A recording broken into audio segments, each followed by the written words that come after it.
श्री गुरुदेव भगवान की जय। गायत्री मंत्र की उत्पत्ति कहां से है? देवी गायत्री के बारे में संक्षिप्त में बताएं। गायत्री कोई देवी नहीं है, ये तो प्रवृत्ति लोगों ने ये पौराणिक काल में उल्टी सीधी चर्चाएं शुरू कर दी कि गायत्री मंत्र की उत्पत्ति विश्वामित्र से हुई है। विश्वामित्र विश्वरथ नाम के एक नरेश थे और उन्होंने चक्रवर्ती होने का निर्णय लिया। चारों तरफ विजय कर ले गए, वशिष्ठ से हार गए उनके ब्रह्मदंड से। तब बोले धिक्कार है छात्र बल को, मैं ब्रह्म बल प्राप्त करूंगा। तपस्या में निकल गए, मैं ब्राह्मण बनूंगा। तो 3 बार परीक्षा हुई। एक बार तो भोलेनाथ शिव ने परीक्षा लिया तो असफल रहे। एक बार देवताओं ने मेनका को भेजा, वो फुसला के चली गई। और एक शकुंतला नाम की लड़की पैदा हुई, वो भाग गई। तब मेनके रट लगाते हुए पूरा जंगल घूमने लगे। ये नवजात बालिका भेड़िया उठा ले जाएगा, कहाँ हो तुम? तब आकाशवाणी हुई कि ओ मेनका महाराज, वो तो माया थी, ठगने आई थी, चली गई, तुम भ्रष्ट हो गए। ऐसे ही एक बार त्रिशंक एक राजा को स्वर्ग भेज रहे थे, तो राजा ही ठहरा। देवताओं ने कहा वाह महाराजा, आपने बड़ी तपस्या की होगी। बोले हाँ, हमने एक पांव पर खड़े होकर तपस्या किया, वो किया। आए थे विश्वामित्र की तपस्या से, तारीफ करने लगा अपनी, हाँ पुण्य हो गया क्षीण, वो उल्टे मुंह गिर पड़ा। उसके लिए स्वर्ग अलग बनाने लगे। एक बार अम्बरीश ने यज्ञ किया, यज्ञ का घोड़ा इंद्र ने चुरा लिया। ढूंढते हुए जंगल में पहुंचे। एक राजा, रानी और 3 लड़के शांत एकांत सेवन कर रहे थे, भजन कर रहे थे। बोले राजन, मैं बहुत संकट में हूं, आप 1 करोड़ रुपया ले लें, स्वर्ण मुद्राएं, और इतने लाख गाय ले लें, और 1 लड़का दे दो बलि चढ़ाने के लिए। पुरोहितों ने कहा यज्ञ का घोड़ा गायब तो उसी को दो, कोई पुरुष बलि लाओ। तो बोले बड़ा लड़का मुझे प्रिय, मैं नहीं दे सकता। माँ बोली छोटा मुझे प्रिय, मैं नहीं दे सकती। तब मझला लड़का बोला, बोले राजन आप इनको रुपए दे दो, गाय दे दो, मुझे ले चलो, मैं किसी का प्यारा नहीं हूं। विश्वामित्र तपस्या कर रहे थे पुष्कर तीर्थ में, वहां पहुंचे। विश्वामित्र को देखा तो कहा भाई मैं भागूंगा नहीं, मुझे इन संत के दर्शन के लिए थोड़ी देर खोल दे। खोला तो जाके किया प्रणाम। विश्वामित्र ने कहा अरे सुने सेठ तुम? वो वास्तव में वो विश्वामित्र का भांजा था। बोले तुम कैसे? बोले मामा श्री, बलि चढ़ने जा रहा हूं, माता पिता ने मुझे सौंप दिया है, तुम चिंता मत करो, मेरे 100 लड़के आ रहे हैं, 1 चला जाएगा। तो 100 लड़कों ने आए, प्रणाम किया। बोले देखो सुने से मेरी सुरक्षा में है, तुम में से 1 चले जाओ। बोले वाह, सबका बाप तो झूठ सच बोल के बेटों के लिए कमाता है। वारे पापा, कहते हो मरने के लिए चले जाओ। घोड़ा घुमाया, लौट गए। बोले अब आप ही बलि चढ़ो। श्राप दिया, जाओ 100 मर जाओ। वो मर गए। आकाशवाणी हुई कि जाओ तुम नष्ट हो गए, तुम्हारी तपस्या खत्म। 3 बार पटकनी खा गए। तब विश्वामित्र ने कहा सुने से घोड़ा इंद्र ने चुराया है, जब तुम्हें खंबे से बांध दे तब तुम स्तुति करना इंद्र की, वो घोड़ा दे देगा, तुम छूट जाओगे। घोड़ा मिल भी गया, वो छूट भी गए। सप्त ऋषियों ने उस बालक को उठा लिया, अपनी शरण में ले लिया। तब विश्वामित्र ने सोचा, लाख कोशिश करने के बाद भी मैं बच नहीं पाता हूं। माया कब आती मुझे पता ही नहीं चलता। जब आकाशवाणी सूचित करती है कि तुम नष्ट हुए, तब पता चलता है मुझको। तब लगा अपने बल से मैं विजय नहीं प्राप्त कर सकता। तब विश्वामित्र ने एक परमात्मा की शरण पकड़ी। ओम भूर्भुवः स्वः तत्सवितुर्वरेण्यं भर्गो देवस्य धीमहि धियो यो न प्रचोदयात्। ओम शब्द से उच्चारित भूर्भुवः स्वः तीनों लोकों में तत्व रूप से व्याप्त, सवितुर है ज्योतिर्मय परमात्मा मेरी बुद्धि में निवास करे, जिससे मैं आपको तत्व से जान सकूं। और फिर लगे तपस्या में, अपने आप को उन भगवान को समर्पित किया और लग गए तपस्या में। तो माया आई, परिक्रमा करके चली गई। ब्रह्मा आए, तुम ऋषि हुए। विश्वामित्र बोले ही नहीं। दोबारे ब्रह्मा आए, बोले तुम महर्षि हुए। बोले अरे जितेंद्रिय ब्रह्म ऋषि कहिए। बोले अभी तुम जितेंद्रिय नहीं हो। नित्य बारे जब विधाता पहुंचे समस्त देवताओं को लेकर, बोले आज से तुम ब्रह्म ऋषि हुए। तो बोले वेद मेरा वर्ण करे। यदि मैं ब्रह्म ऋषि हो गया हूं तो वेद मेरा वर्ण करे। जो अविदित परमात्मा था वो विदित हो गया। वेद माने जानकारी, जो अविदित परमात्मा था हृदय में उतर आए। ये वेद स्कूल के पढ़ने में नहीं आया, बल्कि एक प्राप्ति के साथ मिलने वाली प्रत्यक्ष अनुभूति हो गई उनको। वेद उतर आए। वशिष्ठ दर्शन दे, वशिष्ठ आए, गले मिले। तो गायत्री एक परमात्मा के प्रति समर्पण है और इसके द्वारा हम त्रिगुणमयी प्रकृति का पार पा सकते हैं। तो भूर्भुवः स्वः तीनों लोकों में तत्व रूप से जो व्याप्त है, जो सहज प्रकाश रूप ज्योतिर्मय है, ये परमात्मा तुम मेरी बुद्धि में निवास कर, मैं तुम्हें जान लूं। ऐसा ही गीता में आता है, सर्वधर्मान परित्यज्य मामेकम शरणं व्रज। सारे धर्मों को त्याग दे, एकमात्र मेरी शरण हो जा, मैं तुम्हें संपूर्ण पापों से मुक्त कर दूंगा। तो मुझे प्राप्त होगा, मेरे सदा रहने वाला जीवन और शांति प्राप्त कर लेगा। ये है गायत्री। मानस में आता है, सीता जी तमाम देवी देवताओं की पूजा करने लगी कि गणेश जी की पूजा किया, शंकर जी की किया। विस्तार से कह दें, विस्तार से। सीता जी ने जब रंगभूमि में चरण रखा और धनुष यज्ञ हो रहा था, बड़े बड़े राजा महाराजा भुजदंड वाले गिर पड़ रहे थे। 10-10 हजार राजा एक साथ मेहनत कर रहे थे। रावण और बाणासुर भागे जा रहे थे। तब राम की ओर देखा सीता ने, तो फूल की कली के समान पतला शरीर। तब राम ही बिलोकी भय देहि, सभय हृदय बिनवत जयते ही। भयभीत हृदय से बिनवत जयते, जो झटके में याद आ गया, हे पहाड़ की देवी, हे नदी की देवी, हे उत्तराखंड की देवी, हे देवता, हे गणेश, कोई लाभ नहीं।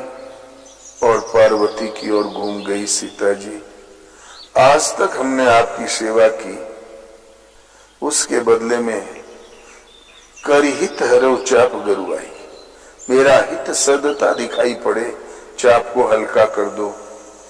अभी हल्का कर दे, कोई तोड़ दे, कोई भी ठेलवा तोड़ दे, तब क्या होगा? राम जी की उंगलियां धनुष का स्पर्श करती दिखाई पड़े, तो हे भोलेनाथ, हे पार्वती, चाप को हल्का कर दे। लेकिन कोई लाभ नहीं समझ में आया। तब गणनायक वरदायक देवा, आज लगी कीन्यू तब सेवा। बार बार विनती सुनी मोरी, करो चाप गरुतायति तोरी। हे गणेश जी, वर देने में आप प्रवीण है, बार बार हमारी विनती सुन के चाप को हल्का कर दें जब हमारा हित सदता दिखाई पड़े। कोई लाभ नहीं तो फिर 33 करोड़ देवताओं को एक साथ मनाया। देखी देखी रघुवीर तन सुर मनाव धरि धीर, भरे विलोचन प्रेम जल पुलकावली शरीर। प्रेमाश्रु छलकाए, पुलक शरीर रोमांचित हो गया। हे समस्त देवताओं, और चाप को हल्का कर दें, मेरा हित सत्ता दिखाई पड़े। कोई लाभ नहीं।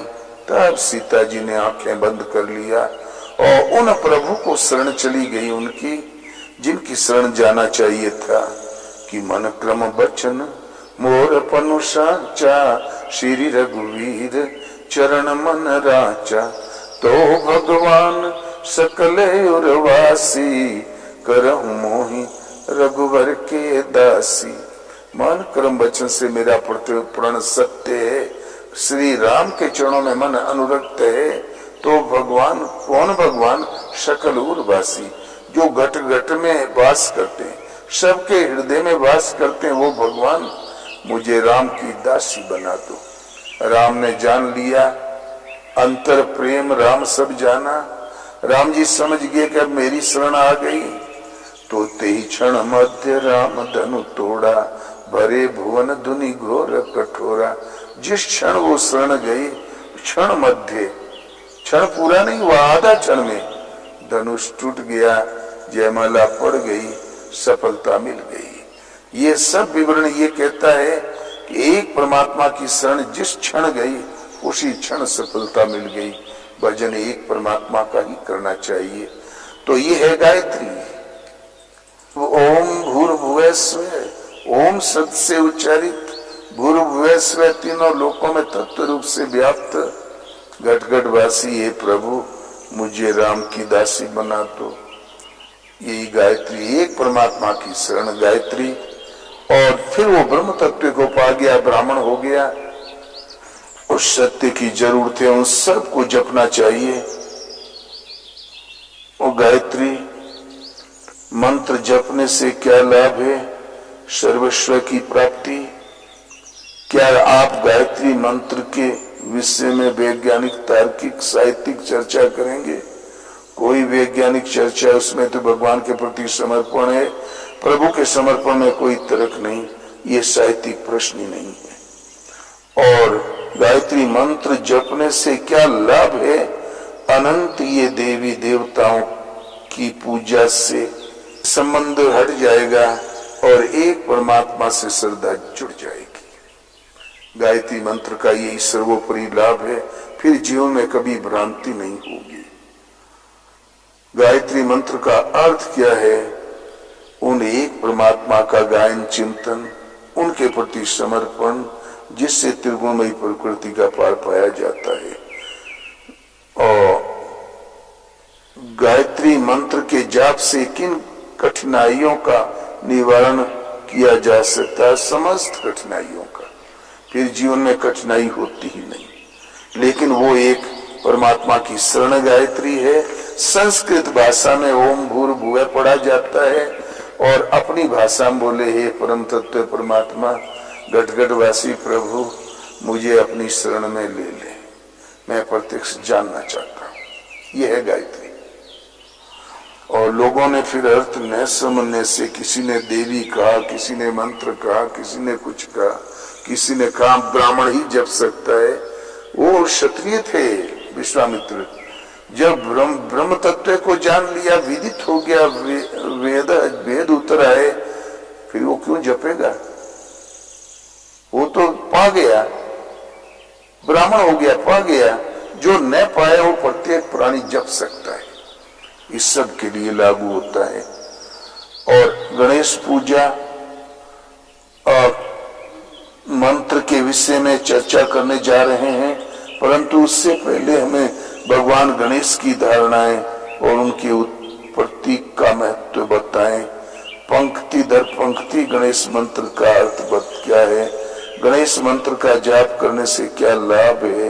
गणेश मंत्र जपने का सही समय कौन सा है? वो गणेश कोई मंत्र नहीं। गणेश के विषय में जहां तक जानना चाहते हो, माता पार्वती स्नान करने गई, गणों से कहा कोई अंदर न आवे,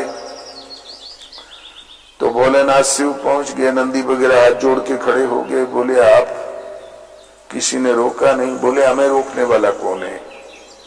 नंदी वगैरह बेचारे क्या जरूर रहे थे। तब बोले इन नालायक गणों से काम नहीं चलेगा। तो उपटन था, उसको उतारा और गणेश को पुतला बना के मंत्र पढ़ दिया, गणेश पैदा हो गए। और ये पार्वती हिमाचल नरेश की कन्या, तपस्या किया, शिव को प्राप्त किया, फिर घटना घटी और गणेश उत्पन्न हो गए। और गणेश जी, प्रश्न खड़ा हुआ कि इन 33 करोड़ देवताओं में सर्वोपरि कौन? तो बोले जो पृथ्वी की परिक्रमा करके आएगा वो। ऐरावत हाथी से इंद्र दौड़ा, कोई मयूर से कार्तिकेय दौड़े, ब्रह्मा भी पता नहीं कौन कौन दौड़े, और गणेश चूहे में बैठ के चले। रास्ते में देव ऋषि नारद खड़े थे, उन महापुरुष को अनदेखा करके सब भाग गए। फैसला आने के चक्कर में गणेश उतरे, सादर परिणाम किया। बोले गणेश तुम कहाँ? बोले प्रतियोगिता में भाग लेने जा रहे हूं। बोले यार दौड़ लगाने की कौन जरूरत, राम नाम लिख के परिक्रमा कर ले, हो गया। राम लिखा, परिक्रमा कर लिया, फैस्ट होके माला पहन के स्वर्ण पदक लेके बैठ गए। सब देवता आए तो गणेश को बैठा पाया। बोले ये क्या? बोले ये पृथ्वी का चक्कर मारने से नहीं, परमात्मा का नाम ही सत्य है, इसको शुरू करो जपना, और जब मंत्र की परिपक्व अवस्था में केवल नाम मात्र रह जाए और अन्य विकल्प खत्म हो जाए मन से, परिक्रमा पूर्ण हुई। सिवाय परमात्मा के और कोई मन में इस संकल्प स्फुरण मात्र न रह जाए, परिक्रमा पूर्ण हुई। वो इस सर्वोपरि पूजनीय है। और गणेश माने शुरुआत होती है, आरंभ करो तो गणेश से। या आरंभ कर दिया तो गणेश हो गया, लेकिन आरंभ करना नाम जप, वो भी भगवान का, और भगवान के नाम की परिक्रमा पूर्ण कर लो, बस वो सर्वोपरि सर्वोपरि गणों का नायक। गण माने सेवक, सेवकों का भी नायक। एक ही नाम को 4 श्रेणियों से जपा जाता है। शुरू में तो हमारा मन लगेगा ही नहीं। प्रभु के प्रति सदगुरु की शरण जाकर उनके द्वारा जब नाम साधना मिल जाए, उनका स्वरूप देखते हुए नाम का जाप शुरू करो। राम राम ओम ओम ओम व्यक्त होता है, वेखरी वाणी का जाप है। अभ्यास थोड़ा उन्नत हो गया, मन थोड़ा भागदौड़ मन की कम हुई, लगने लगा, तो फिर मध्यमा वाणी का जाप किया जाता है। मध्यम माने आहिस्ते आहिस्ते इस ढंग से उच्चारण करो, पास बैठा हो न सुनाई पड़े तुम उच्चारण करो और अवश्य सुनो भी। ये उच्चारण कंठ से होता है, हल्का सा जबान का सहारा दो, उच्चारण करो। इसके अभ्यास से और इस तरह जब उठ गया मन और सूक्ष्म हुआ, क्षमता टिकने की आई, तो पश्यंती, पश्य माने देखना होता है। पश्यंती वाणी के जाप का उतार चढ़ाव सांस के ऊपर है। मन को दृष्टा रूप में खड़ा कर दो, देखा भर करे, श्वास कब अंदर गई, कितनी रुकी, इसे पहचानो। बाहर कब गई उसको जानो, बाहर कितनी रुकी उसे पहचानो, अंदर कब गई उसे समझो। 3-4 बार जब मन भली प्रकार देखने लगे तो चिंतवन से नाम डाल दो उसमें। सांस आई तो ओम, गई तो ओम। राम जपते तो सांस आई तो रा, गई तो मैं। कुछ समय के पश्चात ही जपना नहीं पड़ेगा चिंतवन से, श्वास में ढला ढलाया नाम जागृत हो जाएगा, ढला दिखाई पड़ेगा। बस फिर सुना भर करे, ऋणक धिनक धुनी अपने से उठे धुनी प्रवाहित हो जाएगी। सुना भर करे, अन्य विकल्प न टकराए। ये परिक्रमा पूर्ण होने जा रही राम नाम की। अंत में जपे न जपावे अपने से आवे, न जपो न मन को जपने के लिए बाध्य करो। एक बार सूरत लग गई तो जाप सहज चलने लगे।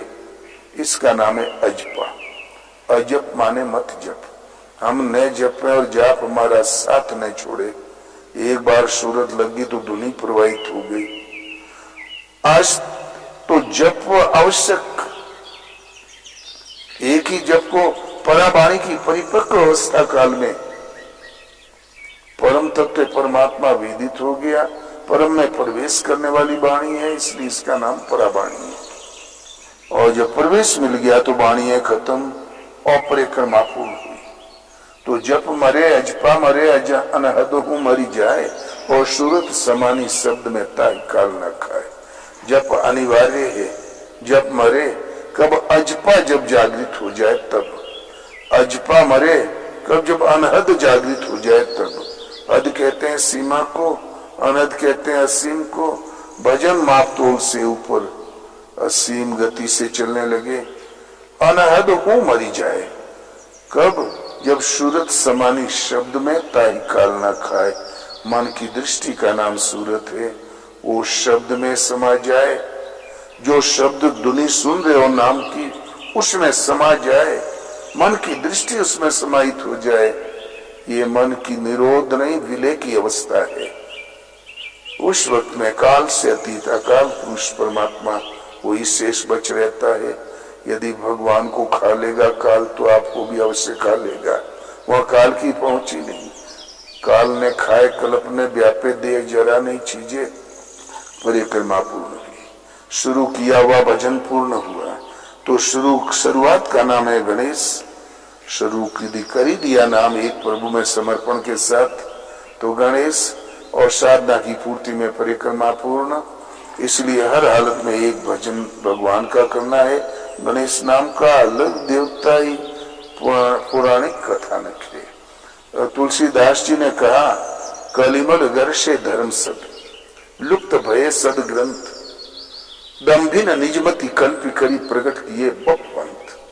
कलिमल ने धर्म को गरस लिया, सदग्रंथ लुप्त हो गए।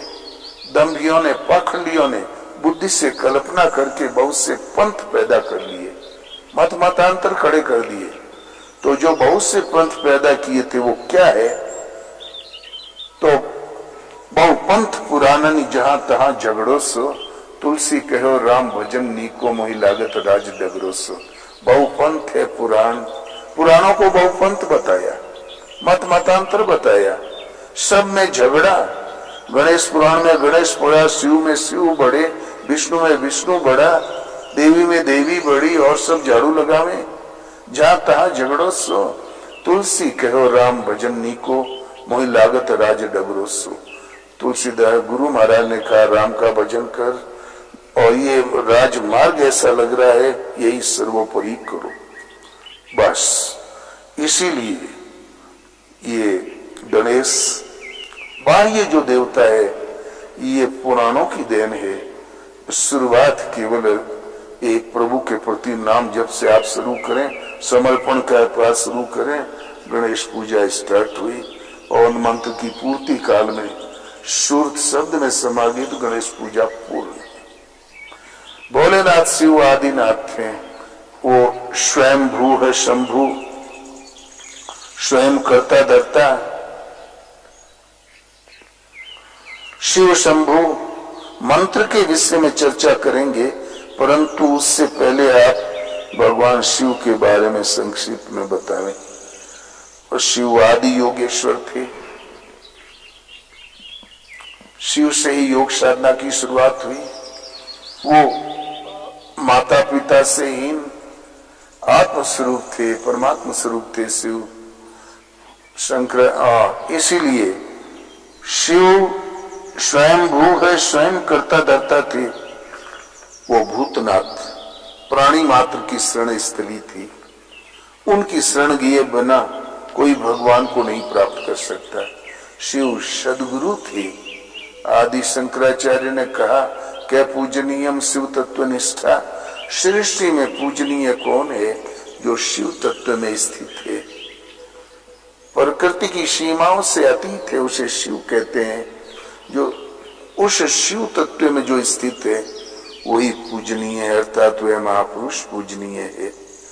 और भोलेनाथ उनके जो जीव जगत में जो मनुष्य जन्मे उन सब के वो स्वामी, इसलिए भूतनाथ, भूत माने जीवित प्राणी, प्राणी मात्र की शरण स्थली है तो शिव है।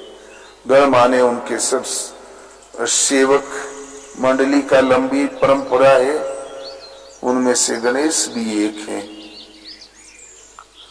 कार्तिकेय भी हैं, समस्त देवता भी आज शरण जाते जरूर रहने, गण अलग थे। और शिव शंभो मंत्र की उत्पत्ति कैसे हुई?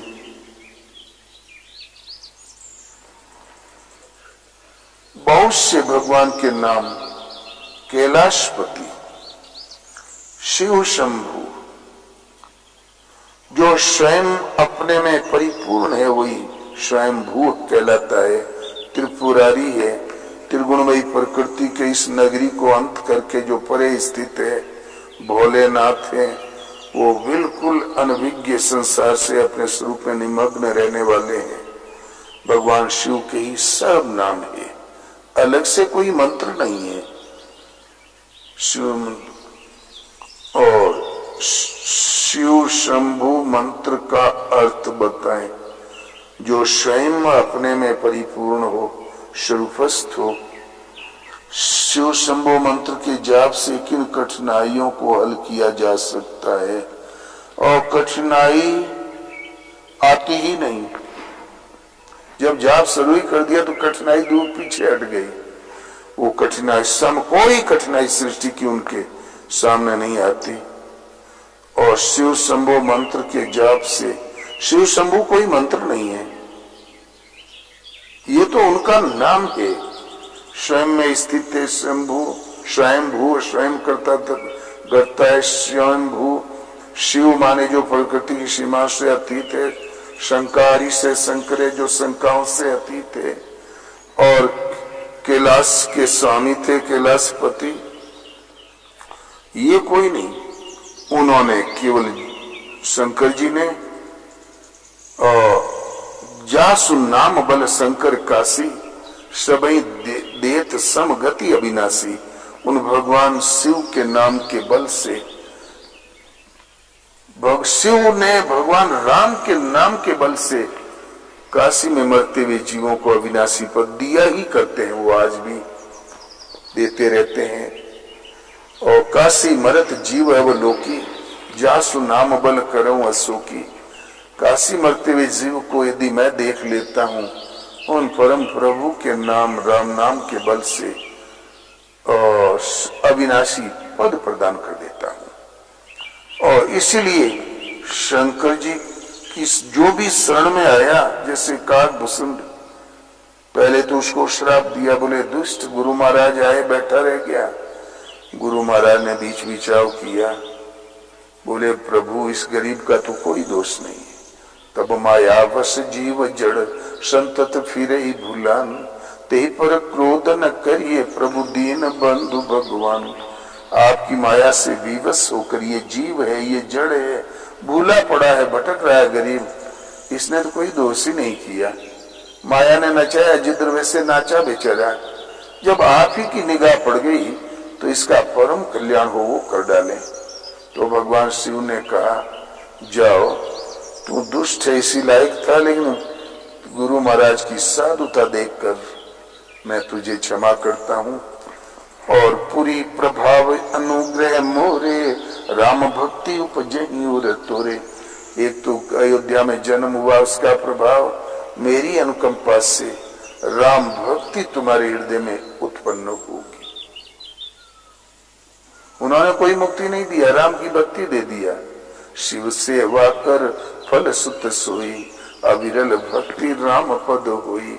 शिव सेवा का फल है अविरल भक्ति, जो पे एक बार जागृत हुई तो स्थिति प्रदान करके ही दम ले, बीच में कहीं लीकेज न हो, बीच में कहीं कोई कटाव न आए, फिर कभी वो उससे विलग न हो सके राम से। वो भक्ति राम के चरणों में। और बिनु चल विश्वनाथ पद नेहु, राम भक्त कर लक्षण एहु।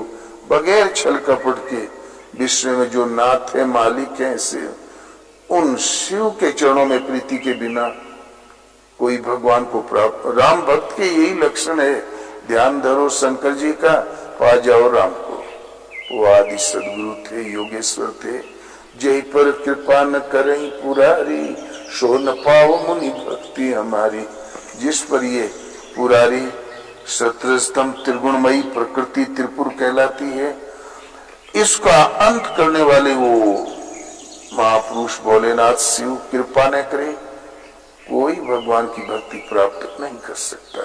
राम कह रहे हैं, इसलिए भगवान शिव की पूजा के बिना, समर्पण के बिना भगवान राम की भक्ति कोई नहीं पा सकता। लेकिन शिव ने जब तक राम नाम हृदय से जागृत न हो तब तक हम कोई भी नाम जप सकते हैं।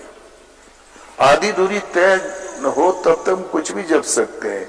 उसके बाद में केवल आपको त्रेता युग जब एक से राम जपना शुरू किया, जब कड़े प्रतिबंध लग गए शास्त्रों पर, तो भक्तों ने सरल सबको समझने लायक राम भक्ति राम नाम दिया, जो घट घट में रमण करता है, इसलिए राम उसकी शरण जाओ। और लेकिन वैदिक और गीता के अनुसार ओम माने अविनाशी परमात्मा है, माने आप स्वयं, वो आपके हृदय देश में निवास करते हैं भगवान। उस हृदय से ईश्वर की शरण जाओ। भगवान कृष्ण कहते हैं, ज्योतिषामपि तत् ज्योतिष तम से परमुच्यते, ज्ञानम ज्ञेयम ज्ञान गम्यम हृदय सर्वस्य विष्टितम।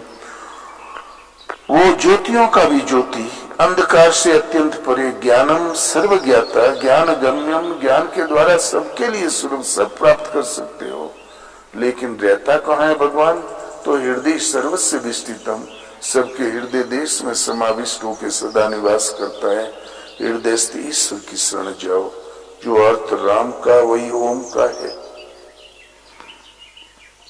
अर्थ एक ही है। चाहे कृष्ण कह दो, चाहे मुरारी, चाहे दुर्गा कह दो, चाहे भवानी, बात तो एक ही हुई। इसलिए नाम भोलेनाथ शिव की शरण जाओ, और शरण जाने से राम की भक्ति जागृत होगी। जिस किसी को भी भोलेनाथ शिव ने मुक्ति दी तो राम की भक्ति दी, और भक्ति के द्वारा उन्होंने जो लक्ष्य पाया जिसका नाम है मुक्ति। हाँ, ओम शब्द से उच्चारित शिव, ये प्रकृति की सीमाओं से अतीत है परमात्मा, मैं आपकी शरण हूं, ये भी भगवान का ही नाम है। शिव से गुजरे बिना भगवान को नहीं पाता। शिव एक सदगुरु हैं, योगेश्वर है। और हनुमान चालीसा के विषय में चर्चा करने जा रहे। चर्चा करने से पहले हमें भगवान हनुमान के विषय में संक्षिप्त में बताएं, उनकी धारणाओं, धर्म में क्या स्थान है, उनके चित्रण स्थिति को समझाएं। बहुत बढ़िया। हनुमान त्रेता में जन्मे, एक केसरी नाम का राजा था। उसके घर में एक बालक जन्मा। शंकर जी के आशीर्वाद से, पवन देव के सहयोग से। माता थी अंजनी, उनका था सुपुत्र। बाल्यकाल से भगवान शिव का कृपा पात्र था, शिव का ही अंश था। उसकी साधना शिव तत्व तक की थी। तो जहां उन्होंने जन्मते ही वो अखंड बाल ब्रह्मचारी राम का अंतरंग भगत हो गया। भोलेनाथ शिव बहुत प्रसन्न थे उनके ऊपर, और उसने भगवान की सेवा में पूरा अपना मन लगा दिया। और सुग्रीव मारा मारा फिर रहा था, उनको राज दिलवा दिया, भगवान की कृपा से दिलवा दी। विभीषण मारा मारा फिर रहा था, उसको भी राज्य दिलवा दिया। लंकाधिपति रावण को धाम भिजवा दिया।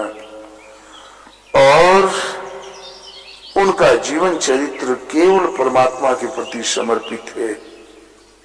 और जो जो भी शरण में आया उनको स्वयं मुक्ति नहीं दी, राम जी के चरणों में उठा के पटक दिया। बड़ भागी अंगद हनुमाना, हनुमान सम नहीं बड़ भागी। बड़े भाग्य का स्रोत किया।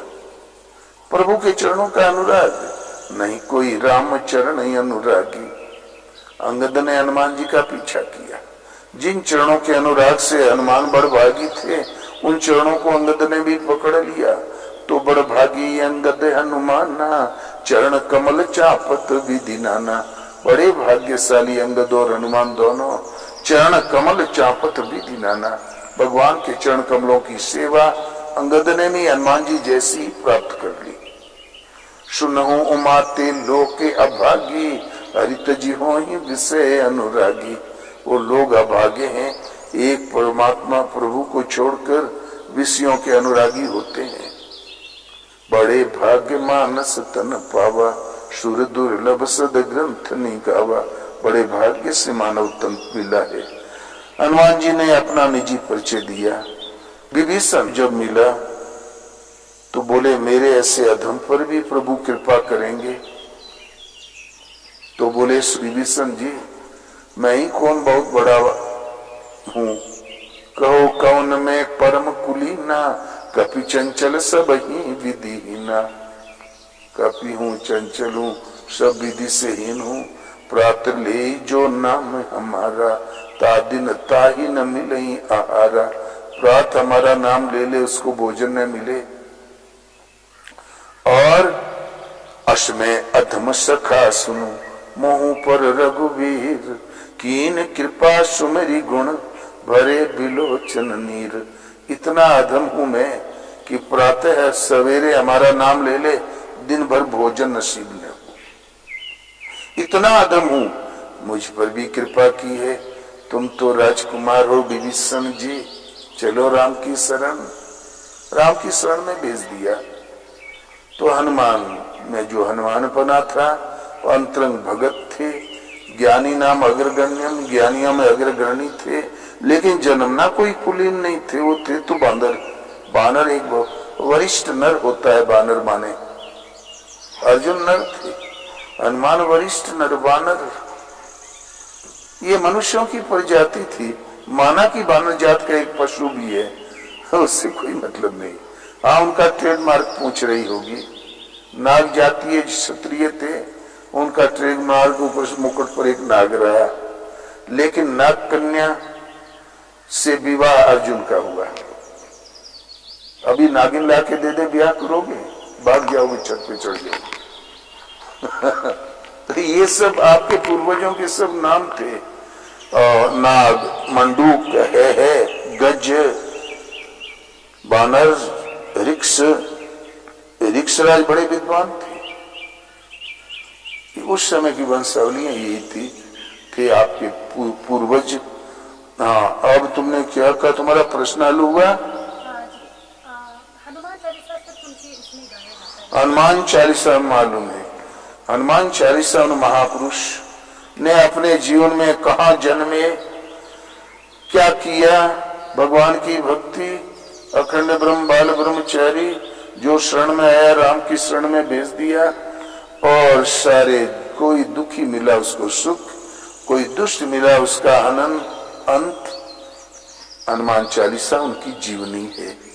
ऐसे आजकल उसका गायन करने से हमारे अंदर शौर्य पराक्रम, भगवान की भक्ति जागृत होती है। संतों के चरित्र से ही भक्ति जागृत है। विवेकानंद ने कहा नहीं, भारत में केवल संतों की भगवान की चर्चा होती है, यहाँ राजनीति की। इसी से भजन जागृत है। और जो महापुरुष भगवान के स्वरूप को प्राप्त कर लेता है, पूर्ण पुरुष सदैव सृष्टि में विद्यमान रहते हैं। शिव आज है, गुरु महाराज आज हैं। जो भी श्रद्धा से पकड़ेगा उसको मार्गदर्शन करेंगे, आशीर्वाद देंगे। आशीर्वाद भली प्रकार फलीभूत होगा तो वर्तमान में जो गुरु महाराज वहां पहुंचा देंगे, आपका भी रास्ता प्रशस्त हो जाएगा। तो हनुमान जी की जीवनी है हनुमान चालीसा। फिर बाद में एक परंपरा सी लग गई कि देवी दुर्गा चालीसा, गणेश चालीसा, नेता चालीसा। क्या करोगे? दूध मलाई लंगड़ा आम, जय सिया राम, जय जय सिया राम। 40 चौपाई आगे पीछे दो दुआले हो गया चालीसा। उन हनुमान जी की जीवनी है, उनकी तपस्या है, उनका गुणानुवाद है, एक संत का गुणानुवाद है। और इससे संत प्रभु में श्रद्धा जागृत होती है, संत सेवा में मन लगता है। और जब मन लग जाए तो भजन एक परमात्मा का। और अब तुम्हारा प्रश्न एक बचा है, छोटा सा ध्वनि। ध्वनि प्रदूषण से शहर कांप रहा है। ध्वनि प्रदूषण निवारण के लिए साइलेंट गाड़ियां चलाई जा रही है। ये कोई ध्वनि नहीं, गाय बोली बा, भैंस बोली ये ध्वनि नहीं। ये जिस ध्वनि की बहुत बड़ी महिमा है वो एक भजन की जागृति है। जब भगवान कृष्ण का प्रादुर्भाव होना था तो जनता को सावधान कर दिया आकाशवाणी से कि रे कंस, जिस देवकी को ले जा रहे हो इसका 8वां पुत्र तुम्हारा वध करेगा।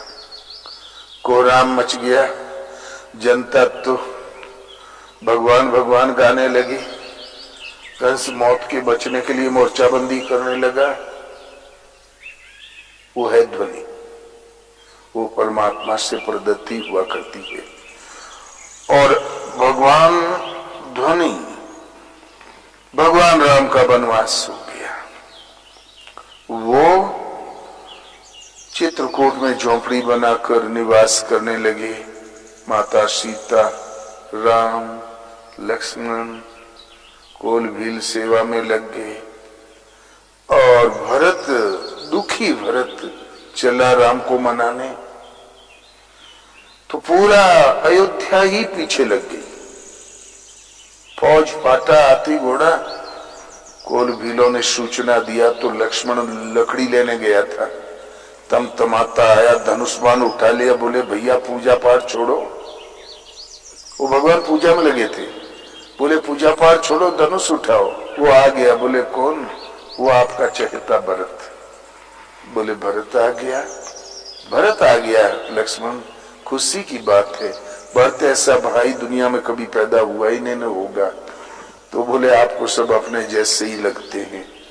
वो आया है आपको मार डालने के लिए, अकंटक साम्राज्य में राज करने के लिए। आखिर तो केकई का बेटा है ना। जब माँ इतनी कुटिल है तो बेटवा समझदार कहां से हो गया? आज मैं दोनों भाइयों को मार के गिरा दूंगा। भैया वो शपथ है आपकी, आपके चरणों की। बहुत समझाया राम जी ने, वो नहीं माने। तब दूसरा प्रबंध हो गया, आकाशवाणी हुई। कैसे? जग भई मगन, गगन भई बाणी, लखन बाहुबल विपुल बखानी। आकाशवाणी हुई, लक्ष्मण तुम अवश्य मार सकते हो। कदाचित भरत मिलने आया होगा तो क्या जिंदा भी कर लोगे? पहले सामने से देख तो लो समस्या क्या है। तो चुप, फिर भी पैतरे से खड़ा था। तो ये है ध्वनि, आकाशवाणी। इसके बहुत तरीके हैं। जब ये जागृत हो जाती है तो शून्य से, पाताल से, पृथ्वी से, उड़ते पक्षियों से, चलते व्यक्ति से, पेड़ पौधा से, सर्वत्र से बोल सकते हैं भगवान। इसका नाम है भजन की जागृति। किसी तत्वदर्शी महापुरुष के द्वारा ये जागृत होता है। एक बार जागृत होता है तो इस साधक को सुरक्षा, अपने भगत, अपने सेवक को सुरक्षा देते हुए, भजन पढ़ाते हुए ले चलते हैं। लक्ष्य विदित करा के ही शांत होता है, रास्ते में कोई विराम नहीं है। इसका नाम है ध्वनि। तो ध्वनि एक जागृति है भजन की, जिसमें परमात्मा मार्गदर्शन करे, बोले, बताए और ध्वनि की शक्ति को समझाए। जब वो जागृत हो जाता है तो फिर उसका रास्ता रोकने वाला संसार में कोई नहीं है। और यही उसकी विशेष शक्ति है। उसी के संरक्षण में चलकर महात्मा लोग परम तत्व परमात्मा तक की दूरी तय करते हैं, जिसका नाम ध्वनि है। यह है भजन की जागृति। किसी को जप क्यों करना चाहिए? भगवान का अक्षुण्य सहयोग प्राप्त करने के लिए। फिर जीवन में कोई दुख नहीं। और ये ऐसा है जो सृष्टि में कहीं नहीं है। हर हताश व्यक्ति यही कहता है ना, जिसको 4 वाक सिद्धांत कहते हैं कि भगवान नहीं। धृतराष्ट्र के पास एक चारवाक नाम का मंत्री था। इसका नाम चारवाक सिद्धांत कहते हैं। उसने कहा, राजन, आपके पुत्र बुद्धते जा रहे हैं, जबकि शो है। अनुज पांडु के पुत्र बढ़ते जा रहे हैं। आप सन्यासियों की भाषा बोलिए। संसार झूठा है, नश्वर है, और मैं तो अब राज नहीं करूंगा, मैं कहीं भजन करूंगा। जब तुम्हारे विश्वास में विरक्ति की बातें सुन के तुम्हारे विश्वास में पांडव आ जाए तो लाख का घर बना के जला देना। लाक्षागृह की सलाह उसी ने दी थी। तो महात्माओं की आड़ पकड़ के और जिनका उल्लू सीधा नहीं हो रहा था वो करते आए हैं। कालनेमी ने यही किया, रावण ने यही किया, कपटी मुनि ने प्रताप भानु का सर्वनाश किया। अनादिकाल से चले आ रहे हैं। आज भी यदि भूल करते हैं तो वो लोग संत से तो भूल होती नहीं। जिसको भगवान का मार्गदर्शन उपलब्ध है उनको उनसे भूल भगवान को होने ही नहीं देंगे, जिसका नाम ध्वनि। और ध्वनि के बारे में अगर आप अपना प्रिय कोई जाप ऐसा है जो आपका प्रिय है, बताना चाहेंगे? संसार का प्रिय जाप, एक परमात्मा की शरण श्रद्धा पूरी हृदय से समर्पण, ओम राम शिव किसी एक नाम का जाप शुरू करो। और जब किसी महापुरुष संतों की सेवा तो करते ही हो, जहां तत्वदर्शी महापुरुष मिल जाएंगे तो जिसका नाम ध्वनि है वो जागृत हो जाएगी उनकी कृपा से। फिर आज्ञा पालन ही भजन है। तो एक नाम का जाप करो। जाप करने के लिए कोई जगह अपवित्र नहीं। खाना खाते, सो जाते, उठते बैठते, हर समय सोते जागते, आंख खुले तो पहला संकल्प आवे तो नाम, और कोई दृश्य आवे तो गुरु महाराज के चरण, बस। और फिर क्योंकि भगवान तो फिर जागृत होंगे नाम के प्रभाव से। साधक नाम जपे ले लाए, वो ही सिद्ध अनिमादिक पाए। लो लगा के नाम जपते अनिमादिक सिद्धि पा जाते हैं। इसलिए नाम का जाप, ओम राम शिव किसी एक नाम का जाप करो। इस तरह उठ जाने पर भगवान ही पढ़ा देंगे कि ये ठीक है, ये गलत है। मार्गदर्शन होने लगेगा। और ये जागृति किसी तत्वदर्शी महापुरुष से, सदगुरु से ही होती है, भोलेनाथ से होती है, शिव से। और गीता आपका धर्मशास्त्र है, अंतरराष्ट्रीय ग्रंथ है, राष्ट्र का ग्रंथ है, सृष्टि के आरंभ से प्रसारित है। लोगों के मस्तिष्क से कुछ हल्का पड़ गया, उतर गया था, तो भगवान कृष्ण ने द्वापर में पुनः प्रसारित किया। फिर उतर चला था, तो फिर ये यथार्थ गीता प्रकाश में आ गई जो अभी मिलेगी। इसको सब जगह फैलाना चाहिए। इसकी सीडी भी है, अपनी सीरियल पर, चैनल पर चलाना चाहिए। तो जितने शंकाएं सबका समाधान होता चला जाएगा। निरंतर 15-20 मिनट चलना चाहिए। और गीता आपका धर्मशास्त्र है। आज गीता के विषय में इतना ही कि धर्म संबंधी और मनुष्य का दायित्व क्या है, दायित्व संबंधी सारी शंकाओं का उससे समाधान हो जाएगा। एक सन्यासी थे, भिक्षाटन पर गए तो नई नई एक बहू निकली घर में से। तो उसका भिक्षा देने का तरीका, प्रणाम करने का तरीका, खड़ा होने का तरीका देखा तो महात्मा जी को समझ में आया कि भले घर में पली हुई है और ये संत सेवी लगती है। बोले, बेटा तुम्हारी उम्र कितनी? तो बोले, हमारी उम्र गुरुदेव 5 साल थी, 22-23 साल की। सास किवाड़े से चिपक के देख रही थी। जब नई नई बहू आती तो सास सालों परीक्षा लिया करती है, तो वो देख रही थी। बोले, तुम्हारे पति देवता की उम्र कितनी? बोले, भगवान 2 साल। ससुर जी की उम्र? बोले 6 महीना। सास की उम्र बोले अबे जन्म में नहीं हुआ, गर्भे में झूलत है। हाँ बुढ़िया सनक गई, दौड़ो रे गांव वाले, हमारे पतोइया पागल हो गई, हमारी पुत्र वधु पागल हो गई। गांव जुट गया। तो महात्मा ने पूछा बेटा वो कैसे? बोले प्रभु शरीर एक वस्त्र है, गीता के अनुसार ये वस्त्र फटा दूसरा मिला, ये तो आवागमन लगा ही हुआ, कहीं न कहीं जन्म होता ही है। वास्तविक जन्म वो है जो आत्मिक जागृति हो जाए। तो भजन जागृति को हमें 5 साल हो गया। मैं विधिवत भजन कर रही हूँ, आज्ञा पालन कर रही हूँ। ध्वनि को जो शब्द भगवान से प्रसारण में मिल गया अक्सर से उसका पालन करती जा रही हूँ। 2 साल से पति देवता की भी जागृत हो गई। 6 महीने से ससुर साहब का भी भजन जागृत हो गया और सास जी को 4-6 महीने बाकी, फिर इनमें भी हो जाएगा। तो जन्म वही सराहनीय है जिसकी मृत्यु न हो, और वो है आत्मिक जागृति।